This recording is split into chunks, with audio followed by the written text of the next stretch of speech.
Pakinggan po ninyo ito. Paparinig ko sa inyo yung dating statement ni dating Congressman Saldico nang siya ay nandito pa sa Pilipinas.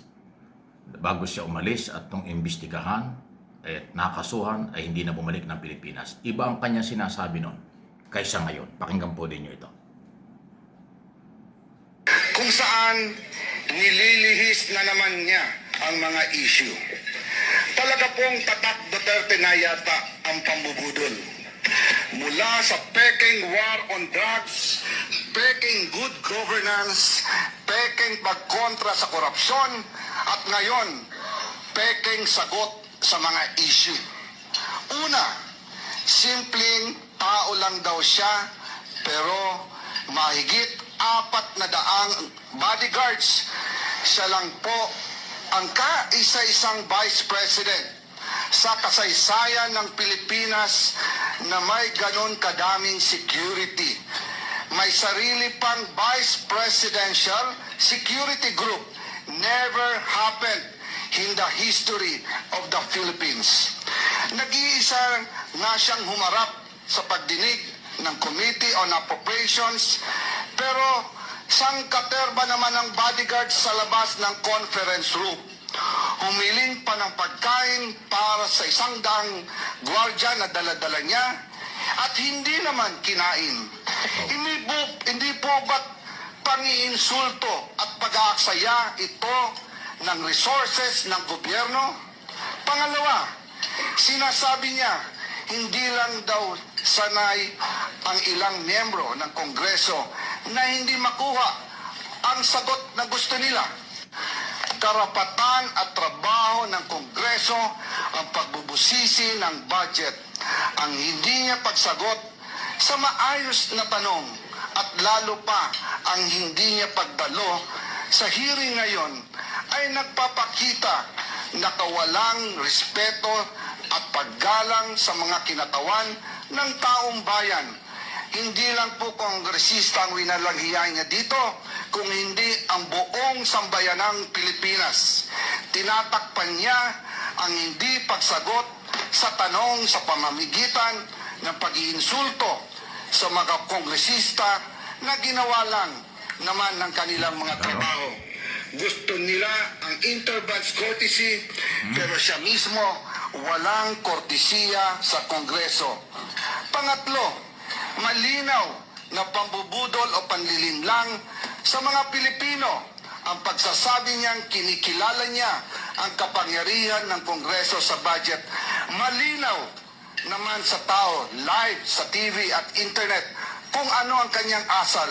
Wala siyang sinagot ni isa man lang na tanong ng mga kongresista.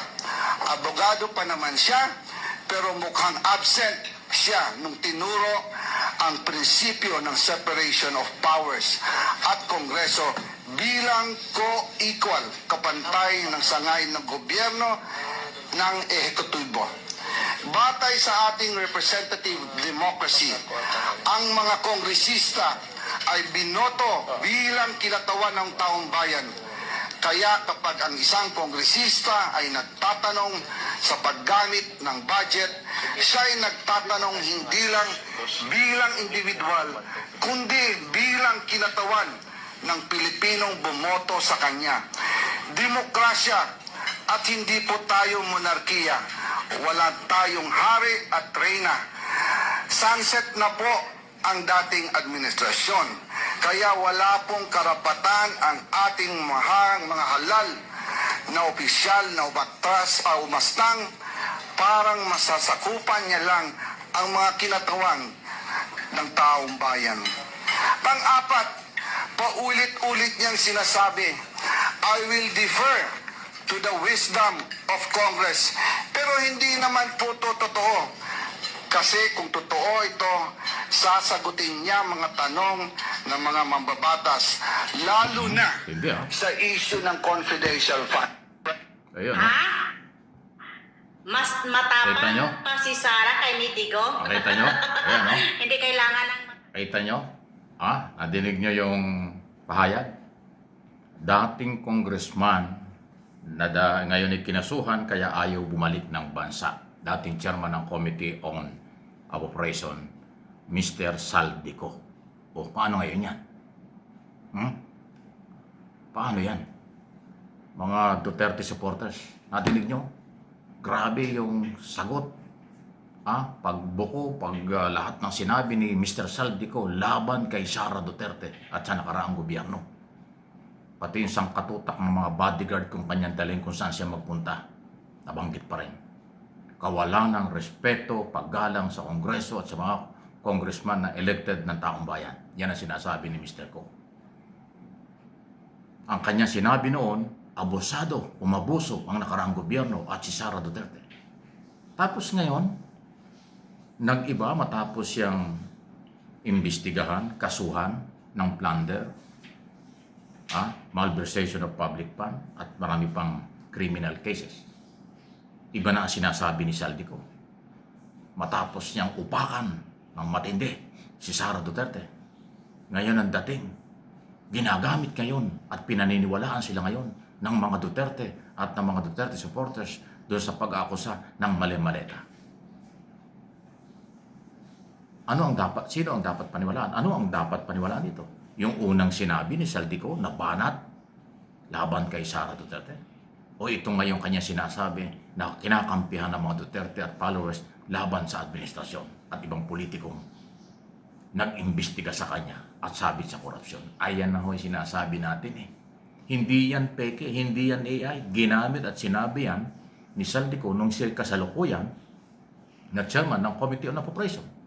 Sa public hearing niya ginawa yan. Binasa niya yung statement. Matapos nga yung masalimuot at hindi pagrespeto at paggalang ni Sara Duterte sa mga membro ng komite at kongreso noong panahon yun. O ngayon, kapanipaniwala. Anong tingin niyo dyan? Yan yung kinakampihan nyo, ng mga maka-Duterte? Yang sumira at yan ang bumanat kay Sara? Di ba si Sara din ang may sabi? 2 tao lang naghahawak ng pera ng gobyerno.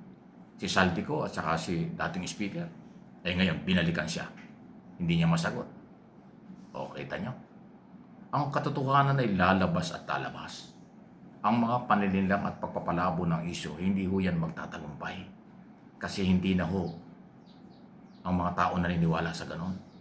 On record, matindi ang global technology, matindi ang mga nangyayari ngayon.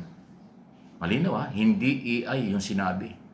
Hindi artificial intelligence yung ginawa ni Saldico nung siya ay nandito pa.